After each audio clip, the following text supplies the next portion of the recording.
Would you please join me in welcoming Dr. Milton Friedman?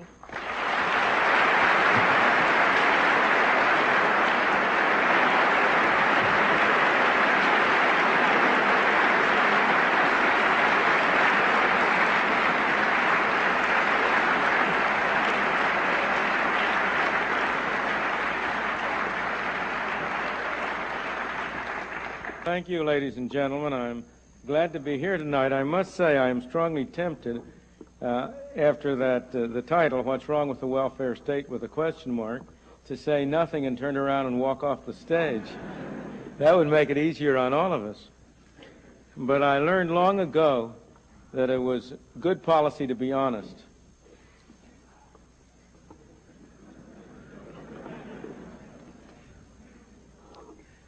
What I want to talk about tonight are, first of all, the origins of the welfare state, and second of all, why it is that the noble objectives which have animated the growth of the welfare state have produced results that disappoint almost everybody, regardless of whether they were initially in favor or initially opposed to the various measures. And finally, ask ourselves, what, if anything, is the alternative to it, and what can we do about it? As to the origins of the welfare state, they go a long way back.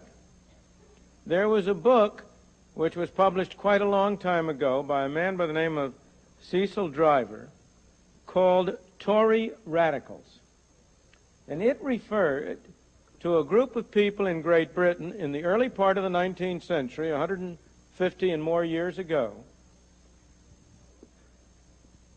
William Osler, Lord Shaftesbury, these were a group of people from the upper classes of the British aristocracy who were very much concerned about the welfare of the ordinary people, of the lower classes, and who became the driving force behind a whole series of legislation, the so-called Factory Acts, the first 12-hour day and then 10-hour day act, and so on, which they promoted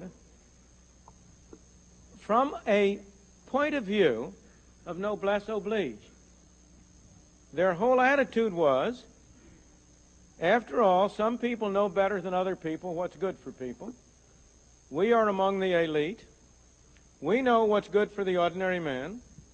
We don't want to force it down his throat, but we believe that in a properly structured society, he would recognize that we do know better and would assign to us the task of structuring things for his benefit.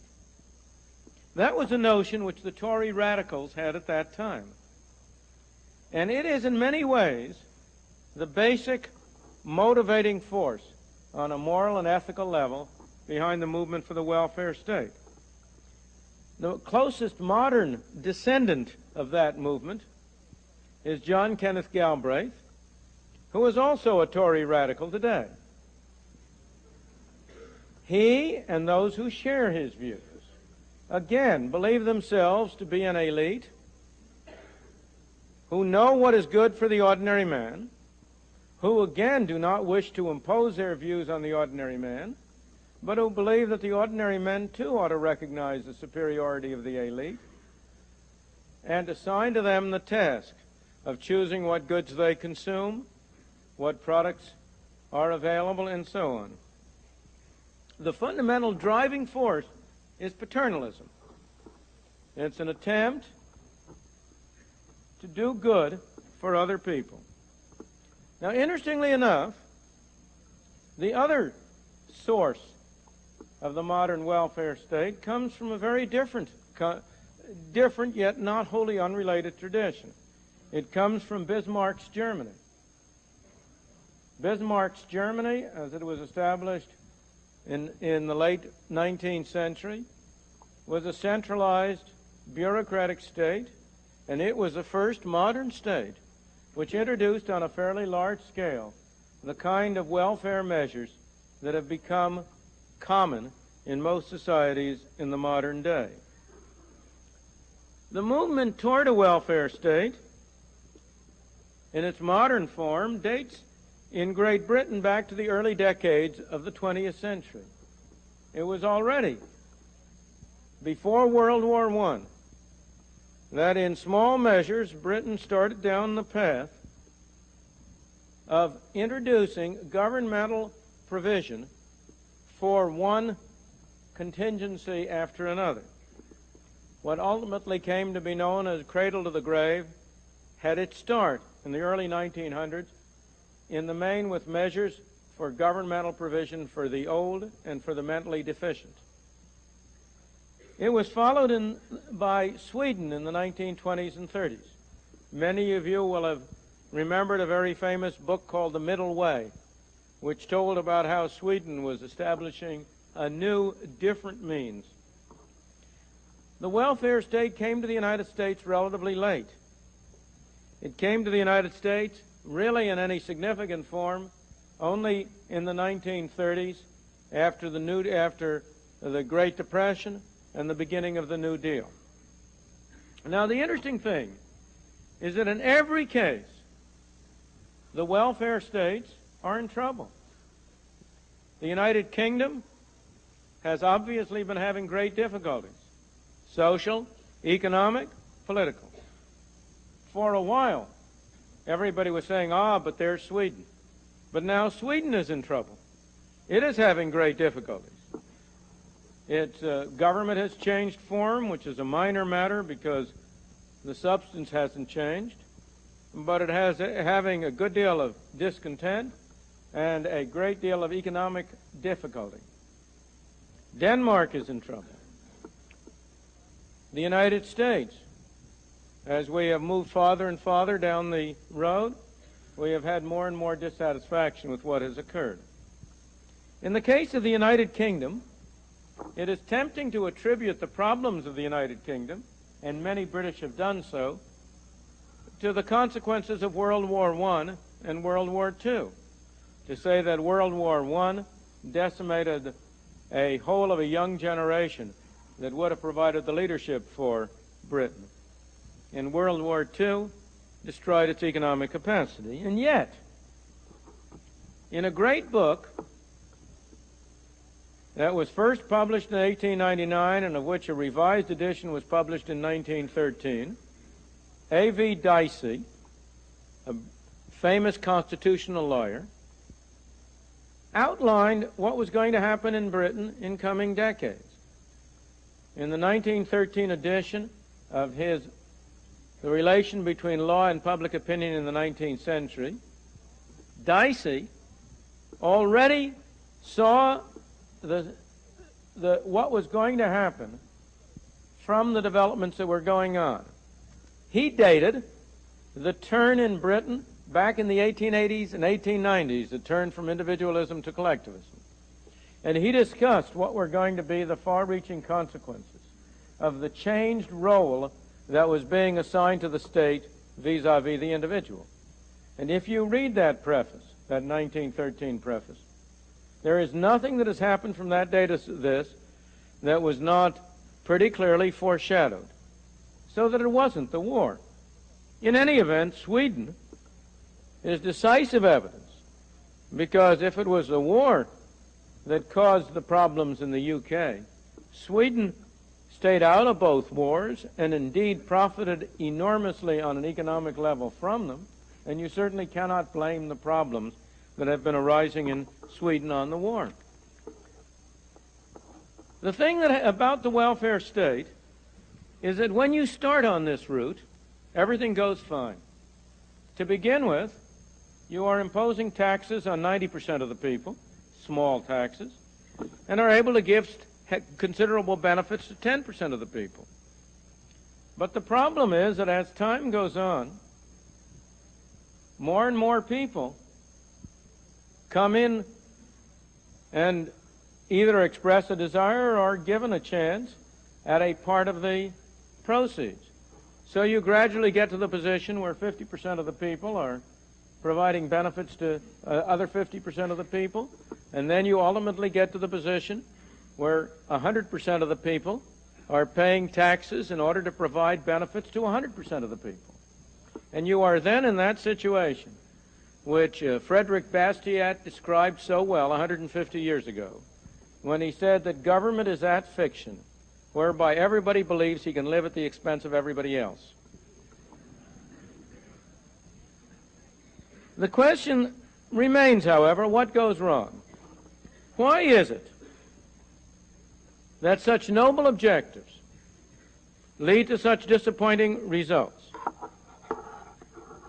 After all, the objective of promoting the welfare of the ordinary man, of eliminating poverty and disease, providing security for old age and against mishaps of fortune, those are noble objectives. I do not believe that there is anybody who can regard them as undesirable.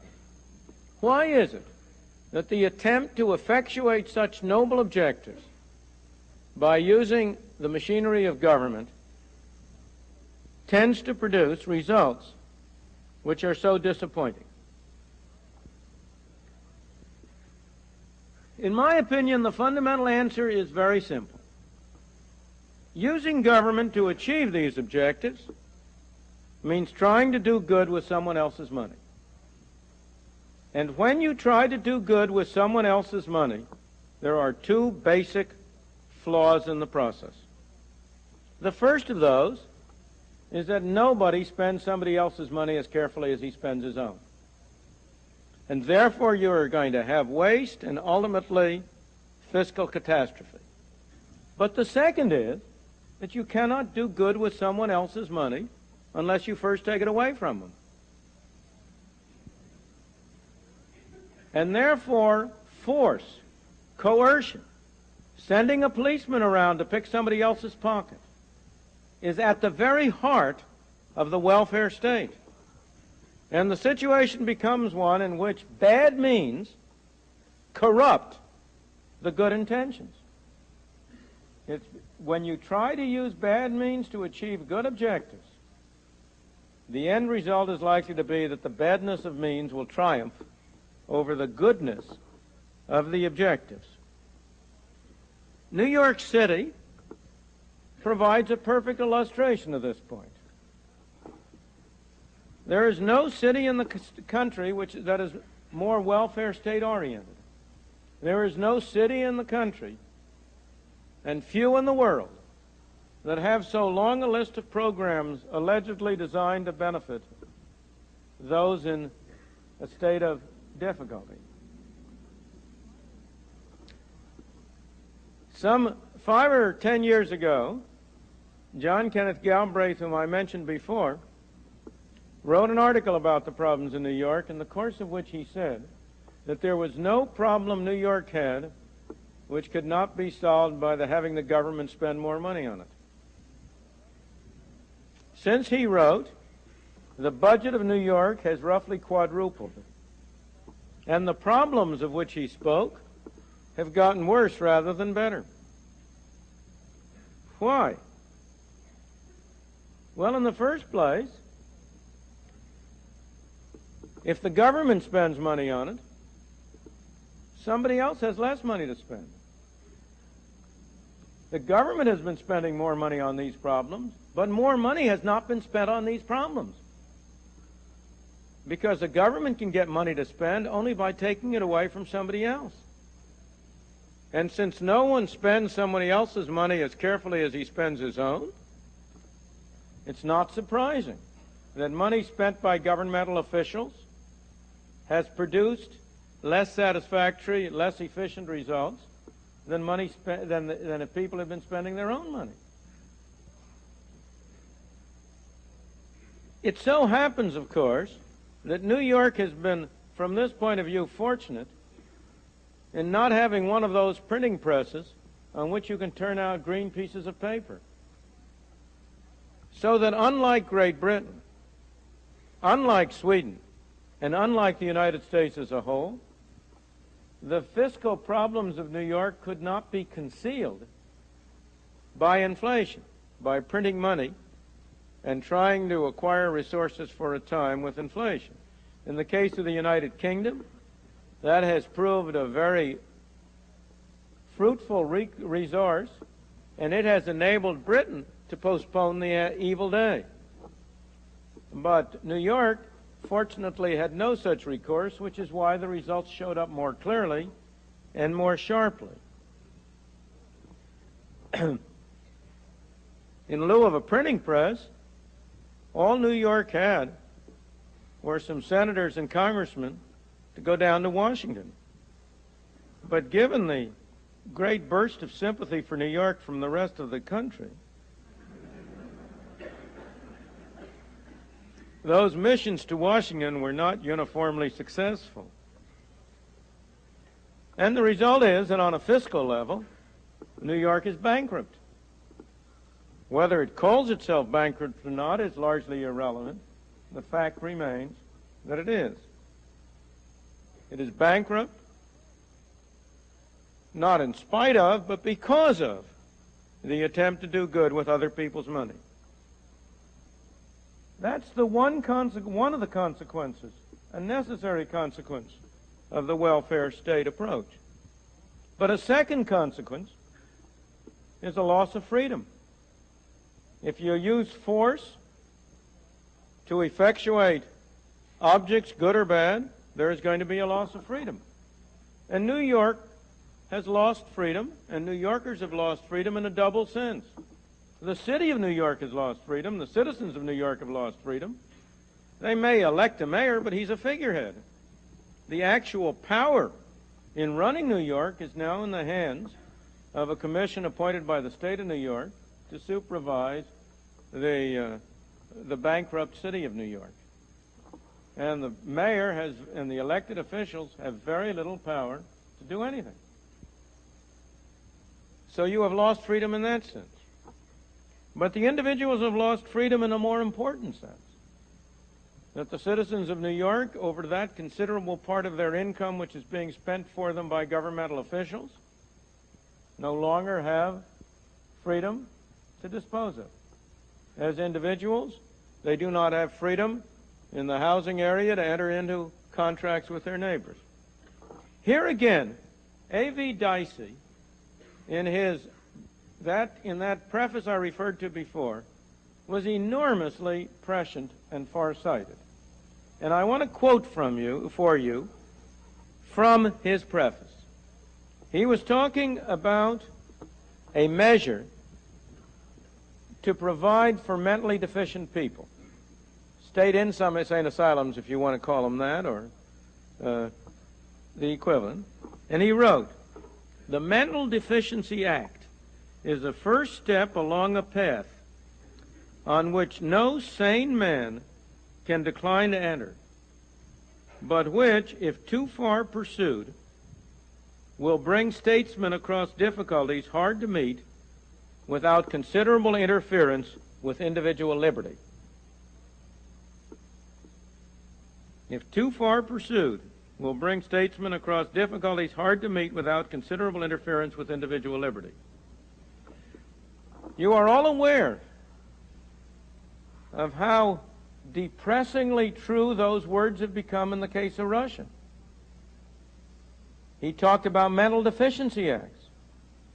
And Russia has now been using insane asylums or their equivalent as a way of disciplining dissidents.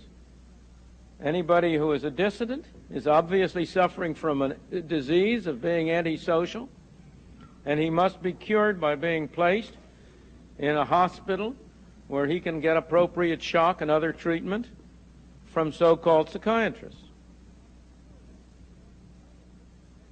And what's true in the case of the Mental Deficiency Act applies equally in respect of other measures. If we assign to others the task of taking care of us, we cannot retain our freedom to pursue our own lives as we would. Now let me turn from this general analysis to a more detailed analysis of why it is that the welfare state measures have so almost invariably disappointed their well-meaning sponsors. If you ask anybody people who call themselves liberals, although that is a term I do not myself wish to apply to them. I am a liberal. I believe in freedom. Liberalism means of and belonging to freedom, pertaining to freedom. Those people who now call themselves liberals have misappropriated the term, because for them it simply means that they are liberal with other people's money.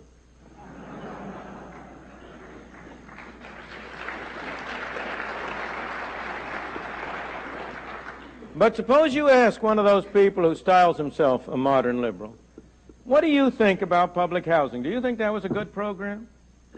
Oh, he'll say, you know, that program had some bad features.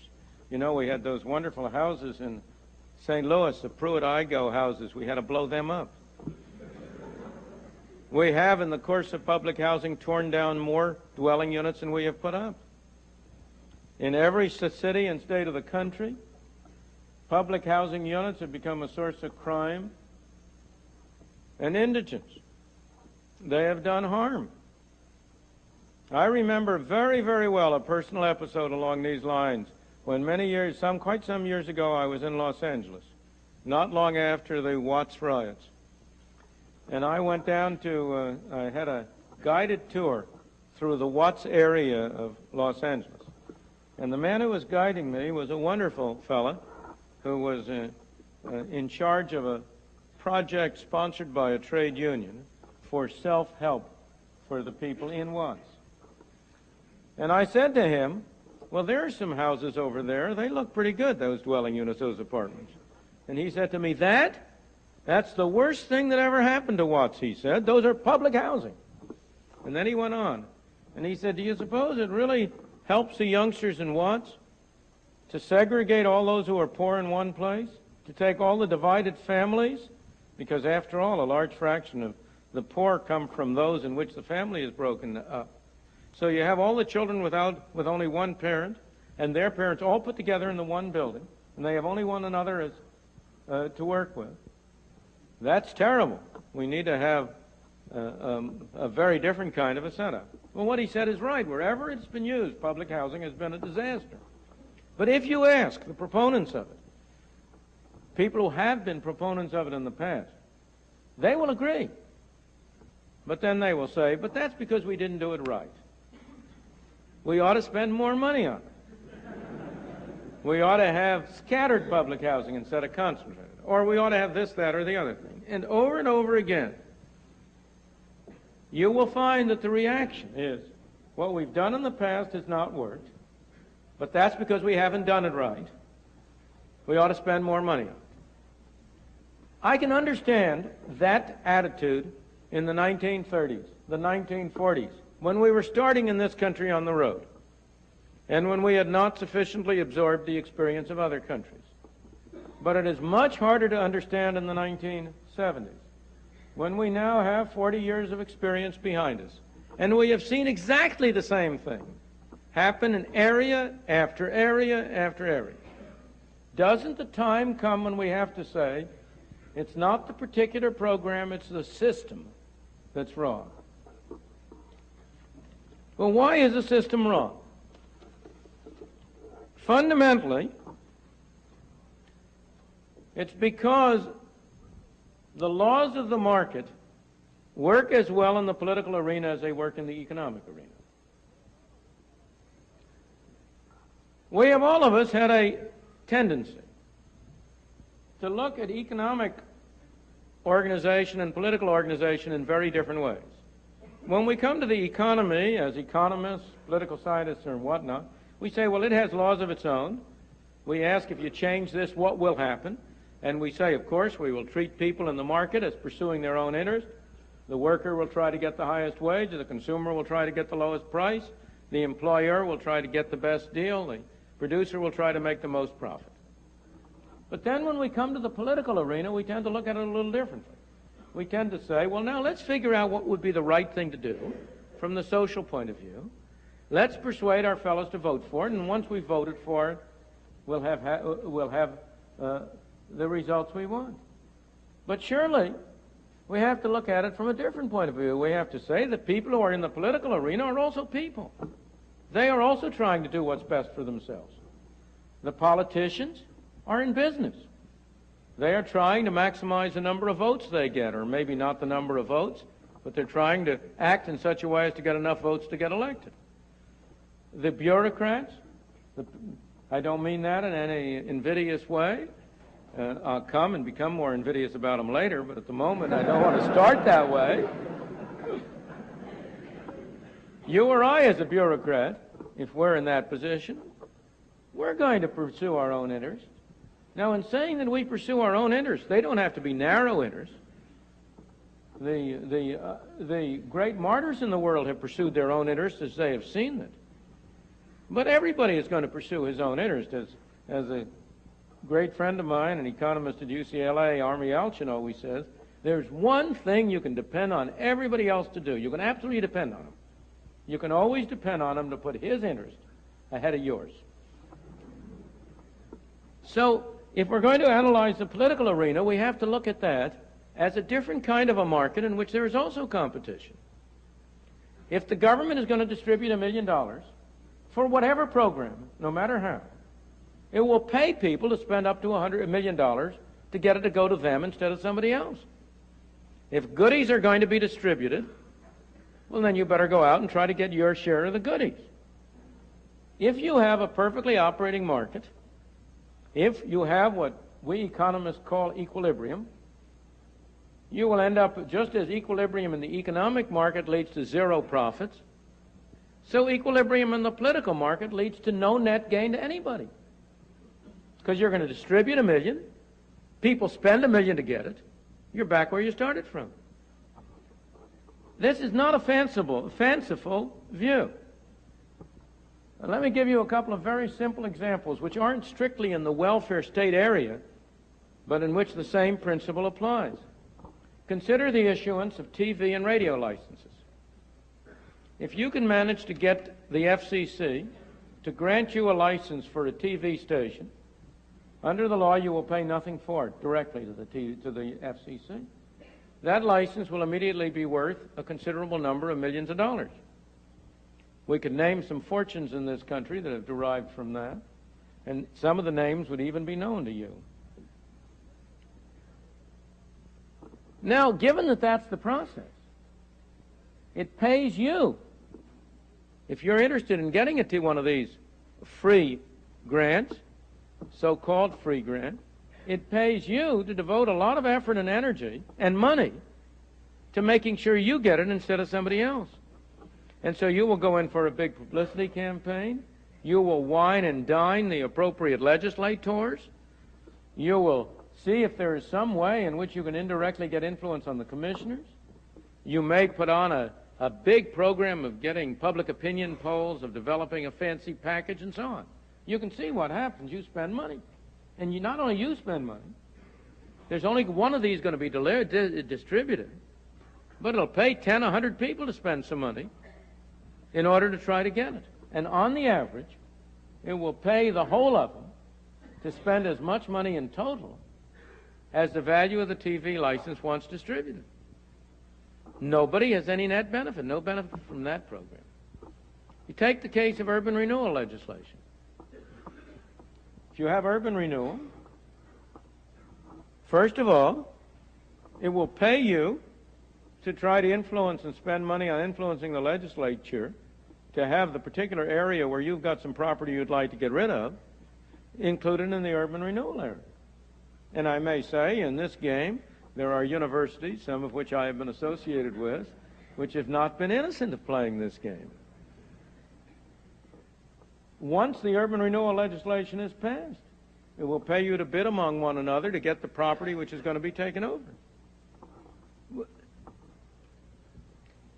So that the first proposition is that if you are going to spend somebody else's money is going to be spent, there will be many claimants for it, and not only those to whom the well-meaning people initially intended it to go.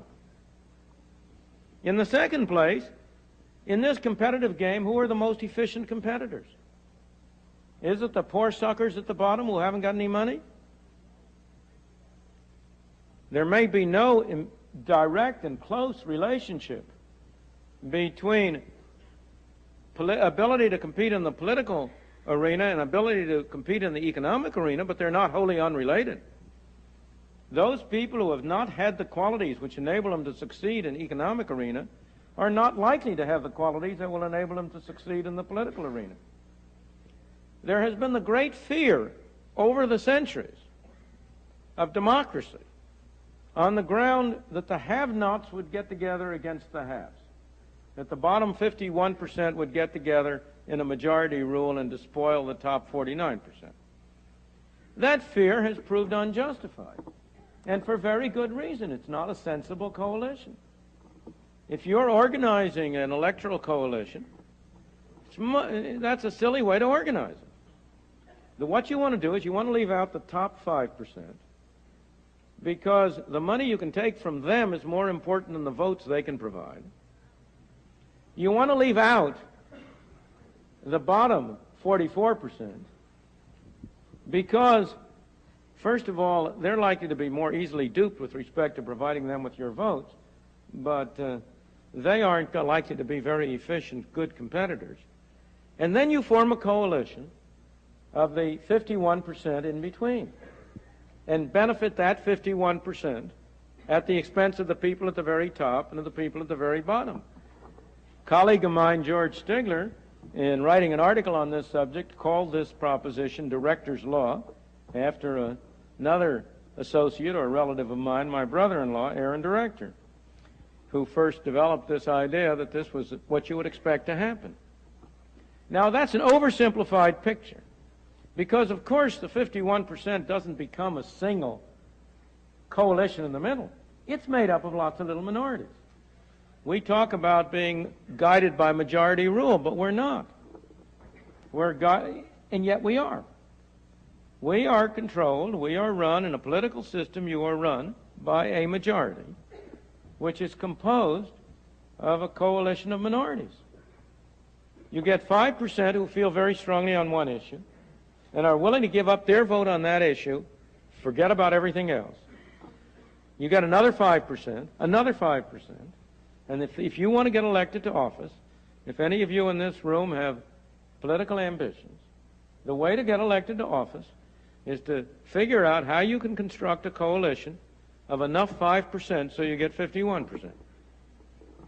That's why special interests are so powerful and get their way.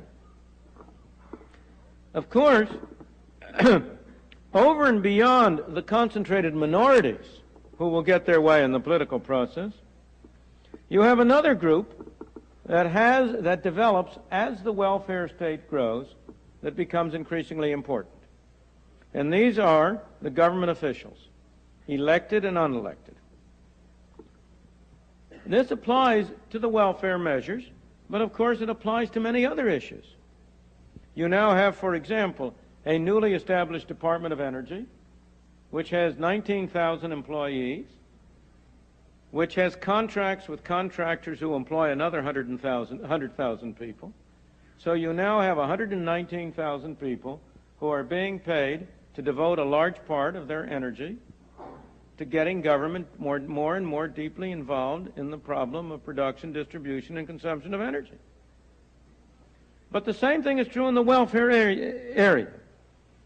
Some years back, when Patrick Moynihan was not a senator of the state of New York, but was an advisor to President Nixon, he was responsible for trying to get through Congress a welfare reform program called the Family Assistance Plan, form of the negative income tax, a program not very dissimilar to the one which President Carter has now said he's going to try to get through. Moynihan failed. He wrote a book about that failure, and it's a fascinating book. Why did he fail? Well, there are a number of reasons, but one of the most important to which he refers was a welfare establishment. Enacting that law would have put out of business a lot of people who had nice jobs, exerting real influence in administering one or another welfare program, because this would have been a substitute for AFDC, for food stamps, for a half a dozen other programs. Now, again, don't misunderstand me. None of these, I'm not saying these members of the welfare establishment opposed it. out of a deliberate malice or with the belief that they were doing harm. Not at all.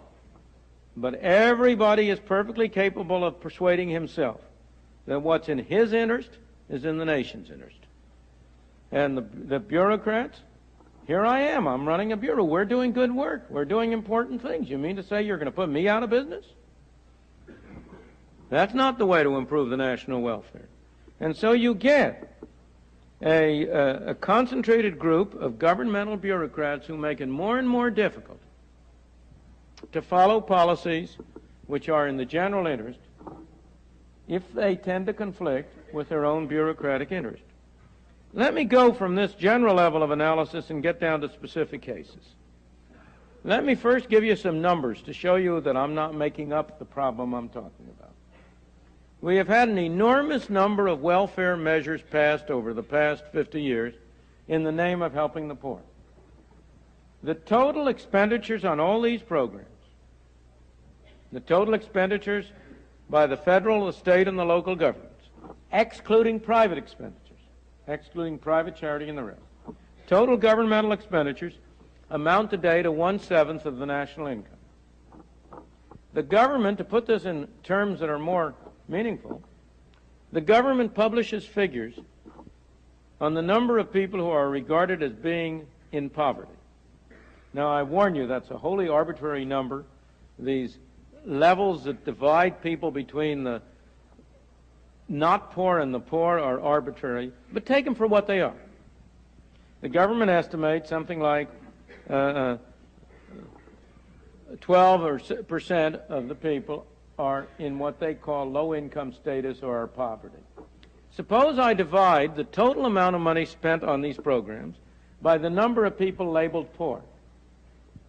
The answer comes out to $9,000 per person, or $36,000 per family of four, to take the mythical family of four so much beloved by statisticians. Compare this with the average per capita income of everybody. The per capita income, per person income of all the people in the United States, after taking away taxes, disposable income, is $6,500. If that $9,000 per person were really going to the poor, they'd be among the rich.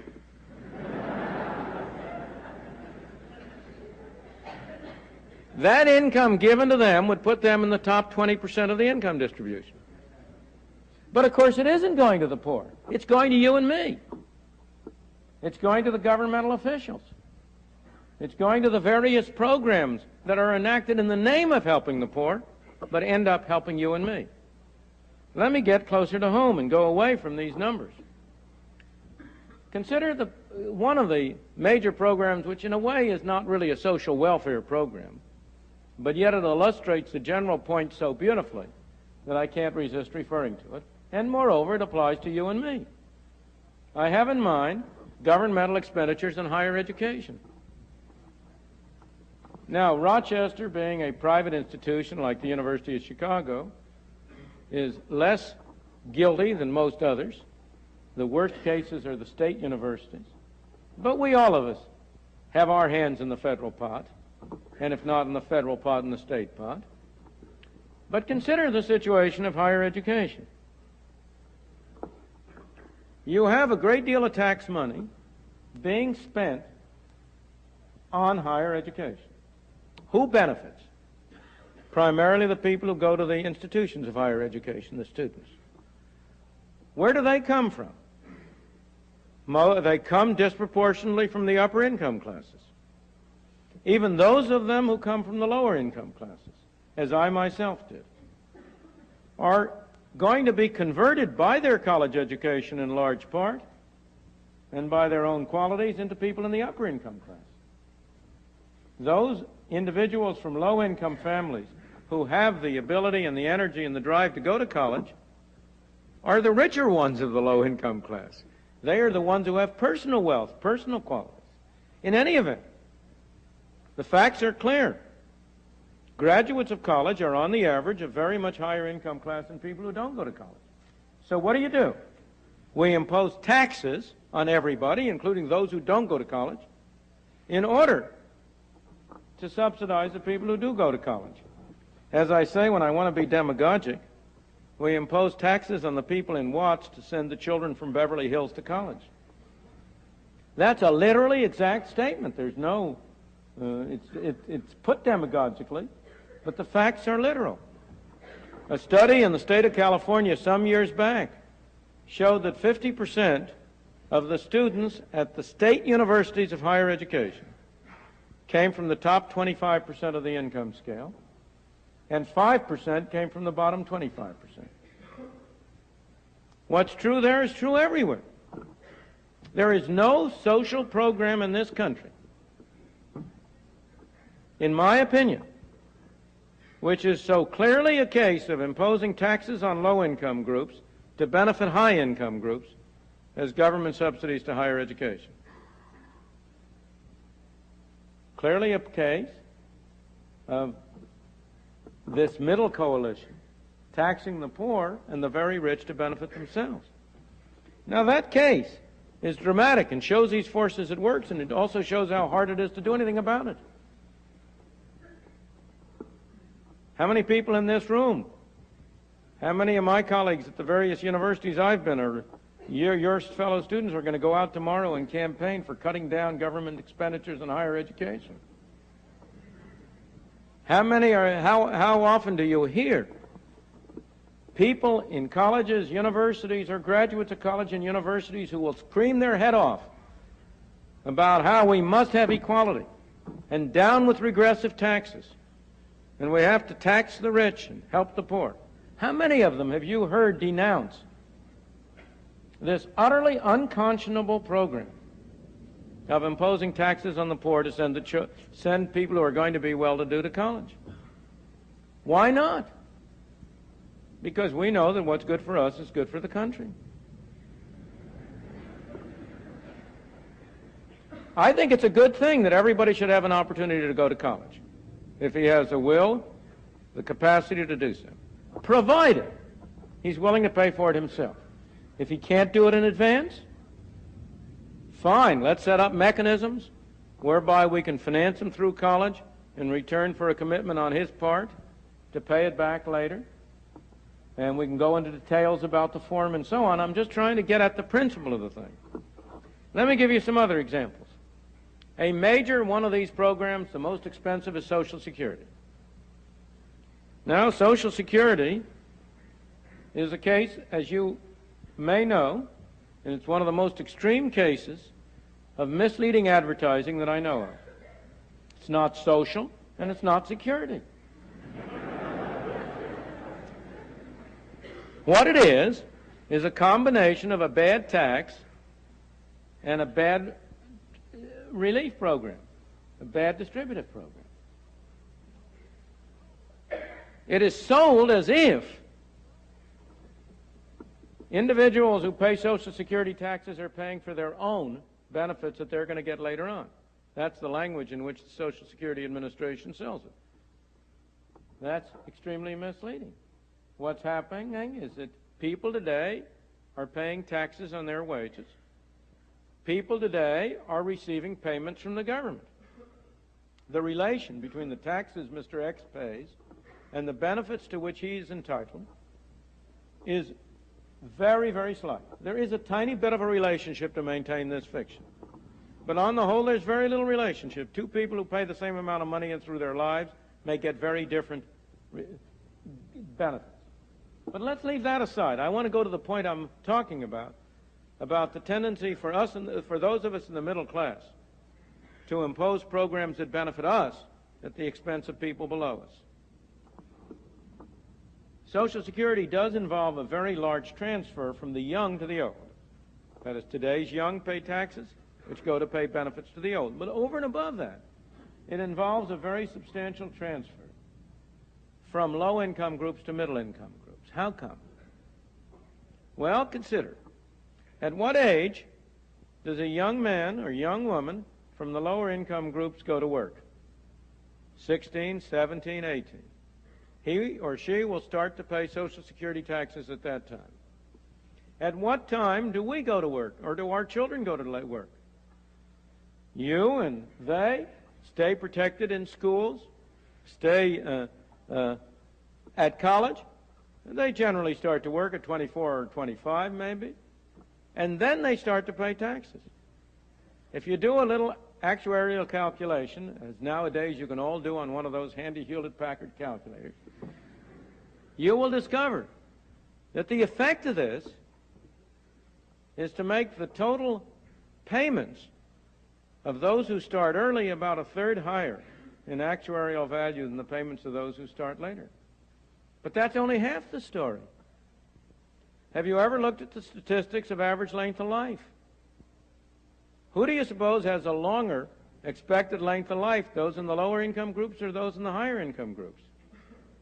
Those in the higher income groups. As a consequence, those of us in the middle and upper income groups pay less taxes because we start paying later, and we get more benefits because we live longer, with the end result that you have a program enacted in the name of helping the poor and keeping the poor out of the poorhouse, which has the effect of benefiting middle income groups at the expense of relatively low income groups. Now, over and above that, there are lots of inequities. There are lots of people in the middle income groups who don't benefit, some in the low who do. I'm not saying there isn't. It's an enormously complicated program, and there are many different considerations. But taken as a whole, it's a marvelous illustration of the tendency for legislation enacted in the name of helping the poor to turn out to be a way in which middle-income people help themselves. The only program I know of for which a good case can be made that the people who get the money have lower average incomes than the people who pay the taxes. The only program I know of is direct welfare, AFDC and direct welfare. And it's not an accident that that's the program which draws the greatest opposition and to which there is the greatest discontent on the part of the population as a whole. Now, it is a lousy program, I agree. So are all the others. It's no worse than the others. It is. There is a welfare mess, and I have, as you may know, long been in favor of major reforms of the welfare program, of substituting a negative income tax for the whole collection of programs. But my point is that that's the only one I know of. And it's only a small fraction of the total expenditures on program labeled as being for poverty. Over and above the waste of resources through these welfare state measures, they have further effects which I think are very serious from the point of view of the maintenance of a free society. In the first place, calling on the government to solve problems strains that social fabric of agreement on basic values that is necessary to maintain a stable society. In order to have any kind of a stable society, you have to have people agree with one another. You have to have them have a certain minimum common set of values and beliefs. And you want to avoid straining that set of beliefs. Now, the great virtue of the market is that people who hate one another in other respects can cooperate with one another on the market without any difficulty. As I often say, when you buy bread at the grocery, you don't know whether the wheat from which that came was grown by a black or a white, an Indian or a Chinaman, Mohammedan, a Christian, a Jew, somebody you like, somebody you dislike. And it doesn't make a darn bit of difference. And even though you and he disagree violently on every issue, you can cooperate, he can produce the wheat and you can buy the bread.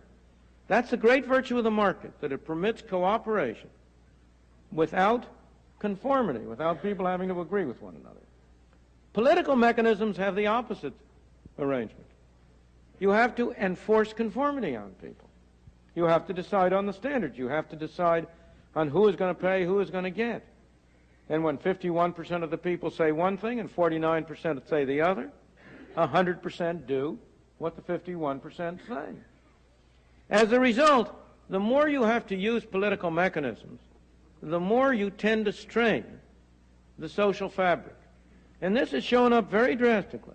This is a reason why you can go much farther in this direction in homogeneous societies like Sweden than you can in heterogeneous societies like our own. But it's showing up in the form of divisiveness, of the tendency of things like the tendency for Quebec to try to get independence, for Scotland to try to become separate. After all, if the government's going to handle the oil, the Scots want to have their hands in the oil pot. So that one of the effects of resort to welfare state measures is to promote regionalism and divisions within our society. In the United States, this is shown up by the growth of ethnic particularism, ethnic divisiveness. We used to be proud of being a melting pot in which we got a common set of values while each of us was able to go our own way with respect to our local customs and our local backgrounds. But now that there is a great deal to be gained by forming cohesive minority blocs, political entrepreneurs are out forming blocs of people from particular ethnic backgrounds, and they are now going to become more cohesive blocs, which tends to divide the society. The welfare state measures develop an acceptance on the part of the public at large of regimentation. It develops it on the part of the poor, who get their benefits by being told what to do. I remember years ago, a fellow who was doing a study of the welfare programs in New York City came to me, and he said, "I've been reading your book, Capitalism and Freedom," he said, "and you talk about the conflict between growth of government and human freedom." And he says, "You don't know what you're talking about." He says, "You don't have your freedom interfered with very much. If you really want to see this conflict in action, you go down to Harlem and you look at the people who are on welfare. They can't move from one place to another without getting the permission of their welfare supervisor. They can't put in a telephone without getting it approved, et cetera, et cetera, et cetera. They are the people who are having their lives regimented." Well, it's not only they. Those of us who are subject to Medicare have to know about the forms we have to fill out. Those of you who are students who are getting federal aid or loans or whatnot know about the conditions to which you have to subscribe. All of us who know that our future benefits are going to come from the government have to think three times before we engage in actions that might prejudice our future acceptability. So the effect of the growth of the welfare state is also to develop an acceptance of regimentation. Furthermore, it undermines the ethical and moral standards of the people. It undermines those standards by instilling the notion that nobody is responsible for himself, that if something is wrong, somebody else is responsible for it. Now, of course, what happens to people is not wholly a result of their own behavior or their own actions. Society does have an effect. Outside forces do affect them. But unless you adopt broadly the view that individuals are to be responsible for themselves, you cannot get, in my opinion, a decent free society. Well, we are fast, in my view, approaching the kind of situation that Dicey outlined, in which we must be fearful about the extent to which the growth of the welfare state is encroaching on our freedom, encroaching on it indirectly by its fiscal effects, by putting us in a situation where the fiscal crisis that it tends to produce, as in Britain, as in New York City, interferes with our freedom. Interfering with our freedom through the extent to which we become subject to bureaucratic control. What can we do about it? Well, obviously, the right way to do it would be to get rid of these social welfare measures and promote our basic objectives by other means. In getting rid of these welfare measures, we cannot abandon them overnight. We have induced millions of people to become dependent on them. We would have to get rid of them gradually. That's why I have always been in favor of introducing a negative income tax as a substitute for a great many of them, as providing a way in which you could gradually get out. But I have to admit that that's a romantic approach. and is inconsistent with everything I've been saying tonight. Because it goes back to the idea that the way you attack government is by trying to figure out the right answers, persuading people, and getting it legislated. And we know that isn't the way government works. What we need to do is to look at an objective analysis of the forces set in motion that may lead to a reversal. And there are forces set in motion, very strong forces. Because as the welfare state moves and grows, you get bigger and bigger taxes with fewer and fewer benefits. And people don't like to pay the taxes without getting the benefits. And therefore, the objective circumstances develop under which you can have a tax revolt. You have seen that, and I think that Great Britain may be giving us a very favorable example from that point of view. Here you have a situation in Great Britain. Great Britain went much farther than we did. In the United States, total government spending at all levels has gone to 40% of our income. In Great Britain, it went up to 60% of their income. Great Britain had a much more severe financial crisis than we did. Its inflation reached something like 25% a year instead of ours just a mere 12% a year. Great Britain has, as a result, had enormous pressure on its political system. And the Labour government of Great Britain in the past 2 years, for example, has behaved in a way to reduce the ratio of government spending to income and to reduce the welfare measures. So I think that there is some chance. And that chance, I think,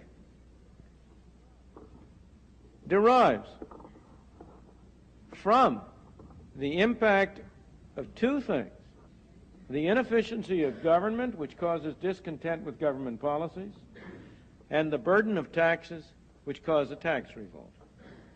In thinking ahead to alternatives, I want to close on a different note. The objectives of those well-meaning people who were behind the development of the welfare state are good objectives, and we must not denigrate them or lose sight of them. What is needed is a recognition that there are other ways of promoting those objectives than the use of force and the use of government. There is a strong tendency to believe that you either must have the government do it, or else at the other end, you have only narrowly defined market activities with everybody looking after himself. That's wrong. There is a great middle ground. There is a great area in which you can have voluntary activity by individuals who cooperate with one another for common purposes. That is what we have always had. The 19th century in the United States, when government spending never reached more than 10% of the national income and federal government spending never reached more than 3%, when we had essentially no welfare state measures on the federal level certainly and few on the state level, was the period, that 19th century was a period of the greatest outburst of eleemosynary charitable activity that the world has ever seen. You had the great development of non-profit hospitals. You had the foreign missions. And you had the establishment of great universities like this one. The market is an effective means for voluntary contribution in promoting charitable activities as well as all other activities. And in trying to reduce the role of government, one of the worst things, in my opinion, that has happened as a result of the welfare state is the destruction of private mechanisms. What we need to do is to strengthen those and use those instead of the compulsory mechanisms of the state. Thank you.